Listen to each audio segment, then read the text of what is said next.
नमस्कार मित्रांनो, जय जगन्नाथ. आज आपण जाणून घेणार आहोत भारतातील सर्वात भव्य आणि जगप्रसिद्ध धार्मिक उत्सवापैकी एक जगन्नाथपुरी रथयात्रा 2026. दरवर्षी आषाढ शुक्ल द्वितीयेला ओडिशातील जगन्नाथपुरी येथे भगवान जगन्नाथ, बलभद्रा आणि सुभद्रा यांच्या भव्य रथयात्रेचे आयोजन केले जाते.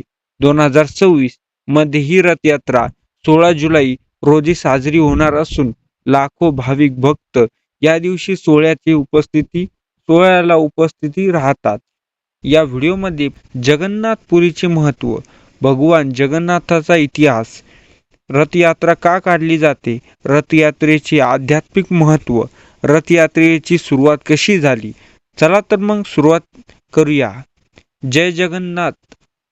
जगन्नाथपुरीचे महत्त्व. ओडिशा राज्यातील पुरी हे भारतातील 4 प्रमुख धामापैकी एक मानले जाते. बद्रीनाथ, द्वारका, रामेश्वर आणि जगन्नाथ पुरी हे जगन्नाथपुरी ही 4 धाम हिंदू धर्मात अत्यंत पवित्र आहे.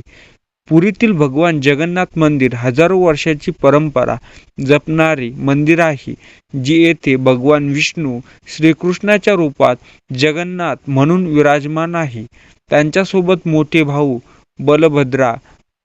बलभद्रा आणि बहीण सुभद्रा यांचीही पूजा केली जाते. भगवान जगन्नाथ कोण आहे? जगन्नाथ म्हणजे संपूर्ण विश्वाचे नाथ. भगवान श्रीकृष्णाने द्वापार युगातील अवतार संपल्यानंतर त्यांचे दिव्य स्वरूप जगन्नाथाच्या रूपात प्रगट झाले अशी श्रद्धा आहे. जगन्नाथ, बलभद्रा आणि सुभद्रा याची लाकडाची मूर्ती हे या मंदिराचे सर्वात मोठे वैशिष्ट्य आहे. बलभद्रा आणि सुभद्रा यांच्या लाकडाच्या मूर्त्या हे या मंदिराचे सर्वात मोठे वैशिष्ट्य आहे. या मूर्ती विशिष्ट कालावधीनंतर नवकलेश्वर परंपरेनुसार नव्याने तयार केल्या जातात. रथयात्रा का काढली जाते? रथयात्रेमागे अनेक धार्मिक कथा सांगितल्या जातात. सर्वात जास्त मान्यतेनुसार भगवान जगन्नाथ दरवर्षी आपल्या मावशीच्या घरी म्हणजेच गुंडीच्या मंदिरात जाण्यासाठी रथातून बाहेर पडतात. भगवान स्वतः भक्तांच्या भेटीस येतात हा या यात्रेचा मुख्य संदेश आहे. त्यामुळे ज्यांना मंदिरात प्रवेश मिळत नाही त्यांनाही भगवंताचे दर्शन घेण्याची संधी मिळते. रथयात्रेचे आध्यात्मिक महत्त्व. रथयात्रा केवळ एक उत्सव नाही, ही भक्ती, सेवा, समर्पण आणि समतेचे प्रतीक आहे. या दिवशी राजा असो किंवा सामान्य भक्त सर्वजण भगवंताचे रथाची दोरी ओढतात. दिवशी राजा असो किंवा सामान्य भक्त सर्वजण भगवंताच्या रथाची दोरी ओढतात. पुरीची गजपती महाराज स्वतः सुवर्ण झाडूंनी रथाची साफसफाई करतात. या विधीला चेहरा पहरा म्हणतात. याचा अर्थ भगवानासमोर सर्वजण समान आहे. 3 भव्य रथ. रथयात्रेचे 3 स्वातंत्र्य रथ असतात. भगवान जगन्नाथाचा रथ, भगवान बलभद्राचा रथ, देवी सुभद्रेचा रथ. हे तिन्ही रथ दरवर्षी नव्याने तयार केले जातात. हजारो कारागीर अनेक आठवडे मेहनत घेऊन हे विशाल लाकडी रथ तयार करतात. रथ ओढण्याचे पुण्य. असे मानले जाते की भगवान जगन्नाथाची रथाची दोरी ओढणाऱ्यांना भक्तावर भगवानाची विशेष कृपा होते. मनातील नकारात्मकता दूर होते, जीवनात नवीन ऊर्जा मिळते, भक्ती अधिकच दृढ होते. म्हणून लाखो भाविक रथाची दोरी स्पर्श करण्यासाठी आतुर असतात. भगवानाचे 3 दिव्य रथ. रथयात्रेत सर्वात मोठे आकर्षण म्हणजे भगवान जगन्नाथ, बलभद्रा आणि सुभद्रा या 3 विशाल रथ. हे दरवर्षी नव्याने तयार केले जातात.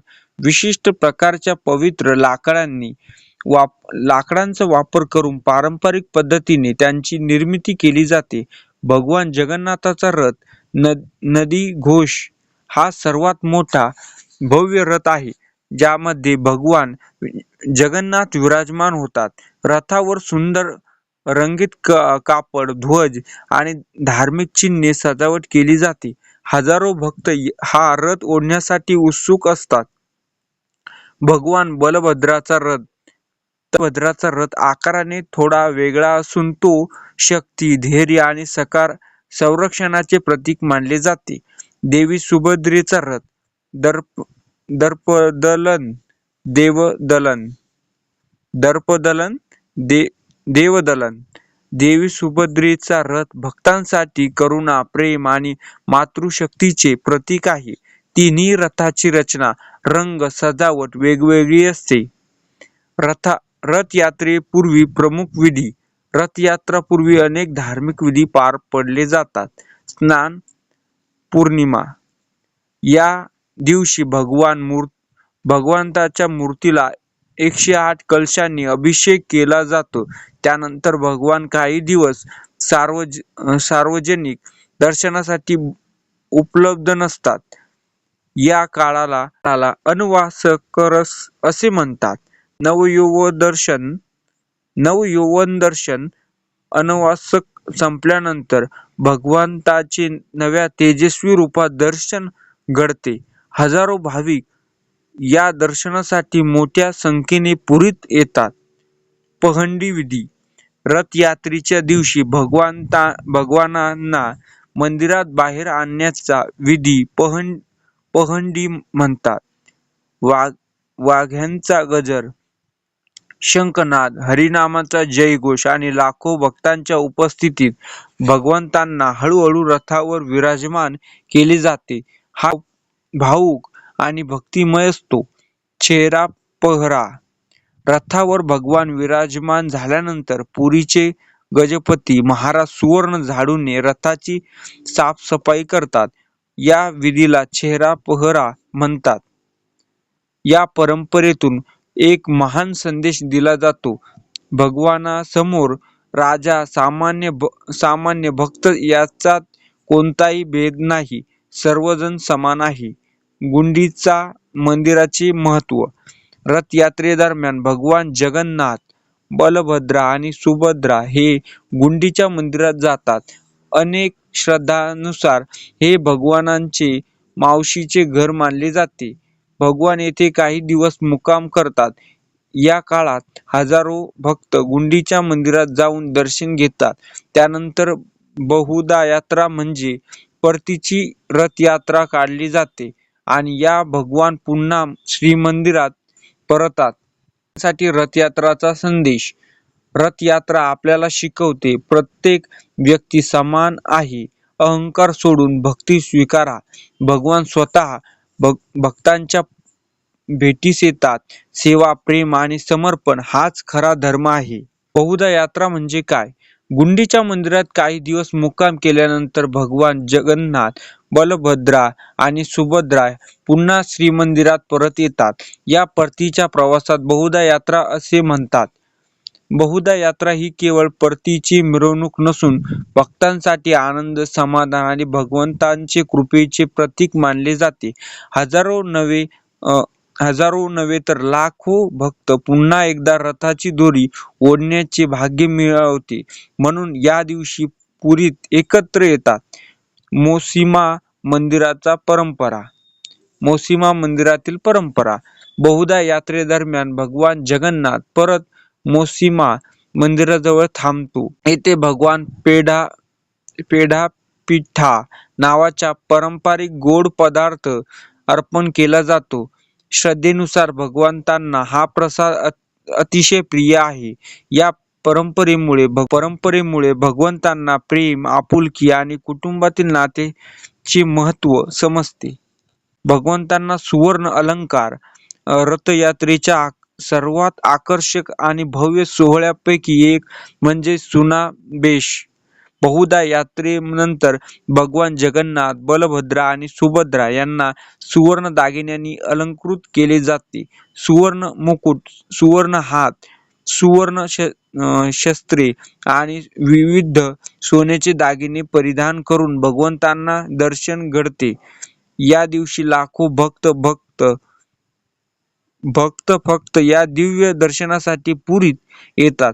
अनेकांच्या मते बेशेंचे दर्शन अत्यंत पुण्यदायी मानले जाते.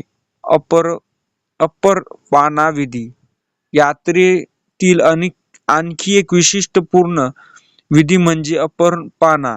मोठ्या मातीच्या पात्रात गोड पेय तयार करून भगवंतांना अर्पण केले जाते. त्यानंतर ते पात्र फोडले जातात. श्रद्धेनुसार भगवंतांच्या सेवेत असलेल्या अदृश्य दिव्य शक्ती, देवगण आणि पार्षद यांना हे अर्पण समर्पित केले जाते. ही परंपरा भक्ती, समर्पण आणि सर्वत्र सृष्टीप्रती कृतज्ञतेचा संदेश देते. नीलाद्री बीजे रथयात्रेच्या शेवटचा आणि अत्यंत महत्त्वाचा सोहळा म्हणजे नीलाद्री बीजे. या दिवशी भगवान जगन्नाथ पुन्हा श्रीमंदिरात प्रवेश करतात. लोककथेनुसार देवी लक्ष्मी भगवानावर रुसलेल्या असतात, कारण भगवान त्यांना न घेता रथयात्रेला गेलेले असतात. भगवान त्यांची समजूत काढण्यासाठी त्यांना विशेष प्रसाद अर्पण करतात. त्यानंतर देवी लक्ष्मी मंदिरात दरवाजे उघडतात आणि भगवान पुन्हा मंदिरात प्रवेश करतात. ही परंपरा प्रेम, समजूतदारपणा आणि कुटुंबातील सुसंवादाचा सुंदर संदेश देते. जगन्नाथ मंदिराशी संबंधित प्रसिद्ध श्रद्धा. मंदिरावरील ध्वज. अशी श्रद्धा आहे की मंदिरावरील ध्वज दररोज बदलले जातात. ही सेवा अत्यंत कौशल्याने केली जाते आणि ती मंदिरातील महत्त्वाच्या परंपरेपैकी एक मानली जाते. सुदर्शन चक्र. मंदिराच्या शिखरावर सुदर्शन चक्र हे पुरी शहराचे अनेक ठिकाणावरून पाहिल्यास समोर दिसते, अशी लोकश्रद्धा आहे. त्यामुळे भाविकांच्या मनात या मंदिराविषयी विशेष आदर निर्माण होतो. महाप्रसाद. जगन्नाथ मंदिरातील महाप्रसाद अत्यंत पवित्र मानला जातो. हजारो भक्त दररोज हा प्रसाद ग्रहण करतात. महाप्रसाद कोणताही भेदभाव केला जात नाही. सर्व भक्त एकत्र बसून प्रसाद ग्रहण करतात व हा समानतेचा संदेश देणारा सुंदर संस्कार आहे. रथयात्रेची दोरी. रथयात्रेची दोरी ओढणे हे मोठे भाग्य समजले जाते. श्रद्धेनुसार भक्तिभावाने रथ ओढल्यास भगवंताची कृपा प्राप्त होते आणि मनात आध्यात्मिक साधना मिळते. रथयात्रेचे आध्यात्मिक संदेश. रथयात्रा आपल्याला शिकवते, भगवान सर्वांसाठी समान आहे. अहंकार सोडून नम्रता स्वीकारावी. सेवा आणि प्रेम हेच खरे धर्म आहे.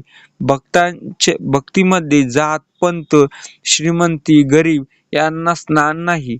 भगवान स्वतः भक्तांच्या भेटीस येतात. ही शिकवण आजच्या काळातील तितकीच महत्त्वाची आहे. भाविकांना काय करावे? जर तुम्हाला प्रत्यक्ष पुरीला जाणे शक्य नसेल तर ओम नमो भगवते वासुदेवाय हा मंत्र जप करा. भगवान जगन्नाथाची मनोभावे पूजा करा. विष्णू सहस्त्रनाम किंवा भगवत गीतेचे पठण करा. गरजू व्यक्तींना अन्नदान करा.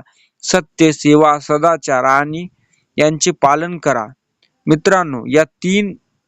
मित्रांनो, तुम्हाला ही माहिती उपयुक्त वाटली असेल किंवा जगन्नाथपुरी रथयात्रेची माहिती, परंपरा आणि रथाचे महत्त्व, प्रमुख विधी, बहुधा यात्रा, सुनाबेज, अपर्पणा या नीलाद्री बीजे या संपूर्ण माहिती जाणून घेतली.